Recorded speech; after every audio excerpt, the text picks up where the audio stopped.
اتنا بڑا مقام ہے ابراہیم علیہ السلام کا، قیامت کے دن ساری دنیا بے لباس اٹھائی جائے گی قبروں سے۔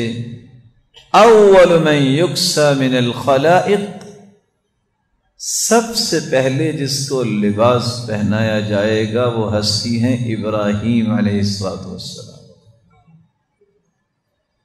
تو ابراہیم علیہ السلام سے محبت کرنے والوں کو بھی تو اپنے لباس کا خیال کرنا چاہیے نا۔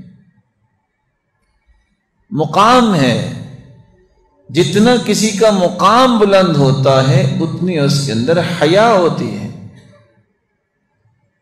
آپ جانتے ہیں کہ اللہ عز و جلال کی ناراضگی کا سبب ہے کہ کسی کے اوپر لباس نہ ہو۔ سیدنا آدم علیہ السلام اور سیدہ حوا علیہ السلام، اللہ عز و جلال کی ناراضگی جب ہوئی، جب وہ درخت کا پھل شیطان کے بہکاوے میں آ کے کھا لیا، تو سب سے پہلے ناراضگی کا نتیجہ کیا نکلا؟ کون سی چیز چھین لی گئی؟ لباس۔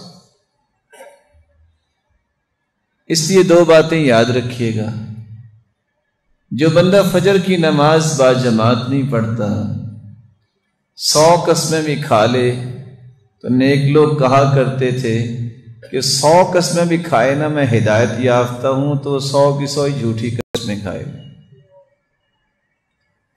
جو اللہ کی ضمانت کو پسند نہیں کر رہا وہ ہدایت یافتہ کیسے ہو گیا؟ اسی طرح 100 مرتبہ بھی اگر کوئی کہہ دینا کہ پردہ تو نہیں کرتی فلاں عورت لیکن نیک بہت ہے، تو یہ 100 کی 100 باتیں جھوٹی ہوں گی۔ کہہ سکتے ہیں آپ اللہ کی ناراضگی میں ہیں، کیونکہ اللہ عز و جلال نے تو اپنے پیغمبر کو بھی لباس کی نعمت سے دور کر دیا۔ اور پھر جب وہ دوڑ کے کہاں جا رہے تھے؟ درخت کے پتے اتار کے اپنے آپ کو چھپا رہے تھے۔ فَطَفِقَا يَخْصِفَانِ عَلَيْهِمَا مِنْ وَرَقِ الْجَنَّةِ، اللہ نے آواز دی، یا آدم افرارا منی، مجھ سے بھاگ رہے ہو؟ جواب دیا، میرے رب میں تو کیسے آپ سے بھاگ سکتا ہوں، استحیاء من، اللہ میں حیا کرتے ہوئے بھاگا ہوں۔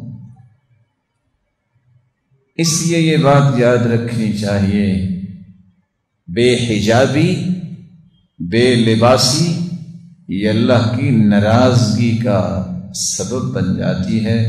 اللہ مسلمانوں کو یہ بات سمجھنے کی توفیق عطا فرمائے۔